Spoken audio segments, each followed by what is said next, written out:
안녕하세요. 분생환입니다. 오늘은 코칭에 대하여 최종 회를 소개하겠습니다. 여기서는 인출하기가 되겠습니다.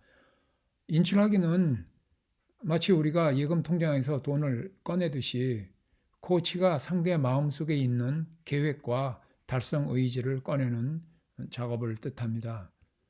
오늘 학습 목표는 지난 회와 동일하고요.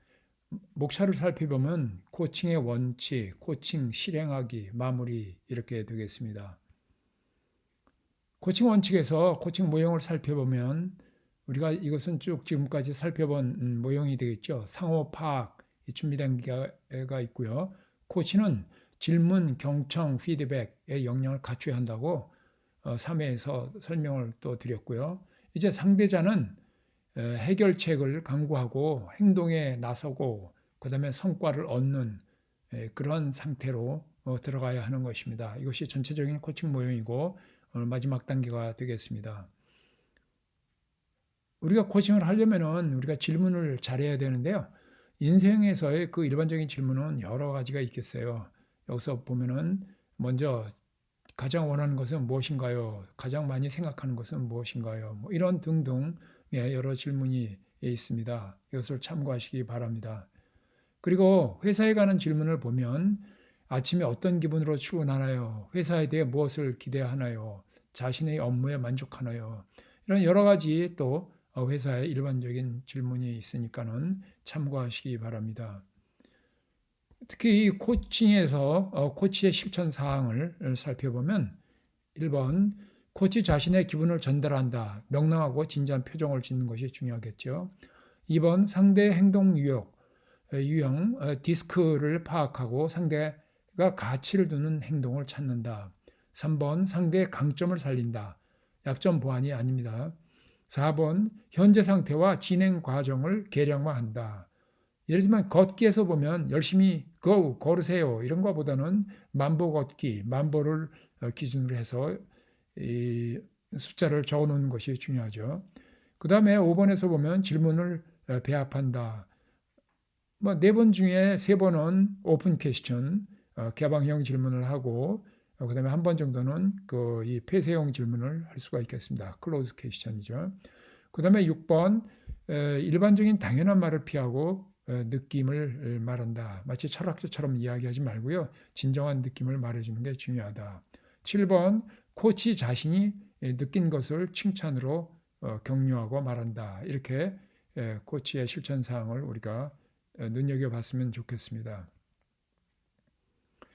이 코칭의 포인트로 보면 우리가 디스크형에서 주도형, 사교형, 신중형, 안정형 사람에 따라서 조금씩 다르게 코칭을 해야 되는데 주도형을 보면 결과나 성과를 인정하면서 와우 잘했다 뭐 이렇게 이야기하고요.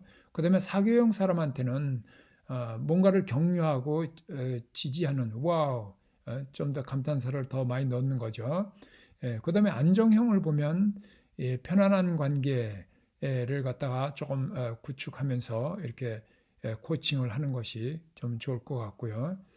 구체적으로 실행 방안도 제시하면서 그다음에 신중형 사람한테는 논리적으로 접근하면서 좋아요 뭐 이런 신뢰를 표명해 주는 것이 좋겠다. 그래서 이 코칭 포인트를 디스크 유형에 따라서 이렇게 좀 기억을 해뒀다가 개별적으로 이렇게 적용을 하면 좋을 것 같습니다. 오늘 코칭 실행하기서는 그로우 모형이라고 있어요. 먼저 뭐 goal, reality, options, will 이렇게 이 두 문자를 모아서 그로우 모형이라고 하는데요. goal이라는 것은 해결하고 싶은 과제를 갖다가 말하게 하고 달성한 목표를 가져와서 이렇게 서로 생각해 보는 거죠. 예를 들면 공부를 하고 싶다. 그러면 목표는 매달 책 한 권 읽기 뭐 이렇게 목표를 정할 수가 있죠. 그 다음에 리얼리티는 현실 점검을 하고 어떤 책을 읽을 것인가 관심 분야를 찾고 그 다음에 장애물이 무엇인가 현실적인 장애물을 찾아야 됩니다. 게으르거나 지적 흥미가 없다 또는 뭐 몸이 아프다 뭐 이런 여러 가지 이 장애물이 있을 것 같아요. 그 다음에 옵션을 보면은 우리가 장애물을 극복하기 위해서 여러 가지 생각을 해야 되는데 이 가능성을 탐색해야 돼요. 시간대라든지 분야 선정, 그다음에 장애물을 극복하는 여러 가지 방법을 또한 생각을 하고, 그다음에 자기 의지, will, 실행 의지를 다짐하는데, 예를 들면 이 경우에는 노트를 마련해서 읽은 책을 잘 정리하려는 그런 의지를 찾는 거죠. 그리고 또 하나, 주위에서 도움받고 싶은 사람 혹은 어떤 그 시스템, 어떤 기술적인 그 제도에 좀 의존하는 그러한 이 도구를 마련하는 것이 좋을 것 같습니다. 이 그로우 모형을 이렇게 생각을 해보고요. 이것을 구체적으로 12단계로 나눠서 설명을 해보겠습니다. 먼저 이 코치는 내담자, 이 상대와 친밀감을 형성하는 게 중요하죠. 서로 인사하고 신뢰 가능성 탐색. 이때 이 상대자는 미리 다 준비를 해가지고 오고 자기 일기 쓴 거라든지 뭐 이런 여러 가지 다 가지고 온 상태로 해야 되겠죠. 그래서 이 코치는 이렇게 만나면서 서로 인사하고 명랑한 표정으로 오늘 날씨가 좋네요. 식사는 하셨나요? 뭐 이렇게 질문을 할 수가 있어요. 그 다음에 우리가 이 목표를 설정해야 된다.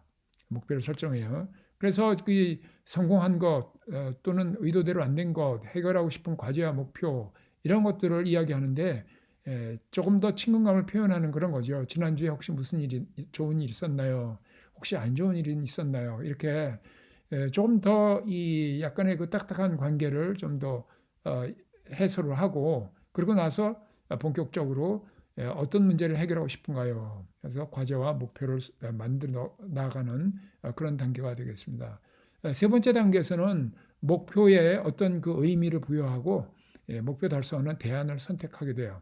그래서 보면은 5번 원하는 목표가 완성된 모습, 의미와 가치, 현실적 장애물, 해결 방안 찾기, 최선한 선택 이렇게 되고요. 그래서 거기에 관련된 각각의 질문을 보면 그것이 해결되었다고 상상하면 어떤 것이 말하자면은 그 떠오를까요? 또는 의미와 가치, 그것이 주는 의미는 무엇인가요? 그리고 현실적으로 목표를 달성하는 데 있어서 어떤 장애물이 있나요? 이 장애물을 해결하는 해결 방안은 무엇이 있다고 생각하나요? 그 중에 최선의 방안은 이렇게 질문을 이렇게 그 예시를 했으니까는 참고를 하시기 바라고요. 마지막으로 이 실행 의지의 단계에서 보면은 필요한 자원 찾기, 실행을 위한 첫 단계, 책임 점검 이런 그 12단계로 해서 코칭을 할 수가 있어요. 그래서 거기에 또 관련된 질문을 보면 그 실행에 필요한 사람이나 자원은 무엇인가요? 그럼 무엇부터 시작할까요? 그리고 어떠한 언제 제가 다시 확인해도 되나요?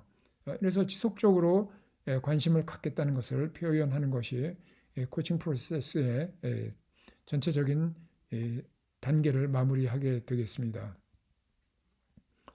이제 1회에서 4회까지의 그 코칭에 관련된 그런 그 강의를 마무리를 짓겠습니다.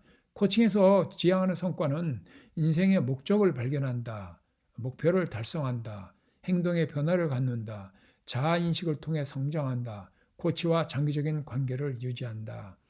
이렇게 해서 좀 더 내담자 또는 그 상대자가 인생을 좀 더 의미 있게 살도록 도와주는 것이 바로 코치의 역할이 되고 코칭에서 지향하는 성과가 되겠습니다. 감사합니다.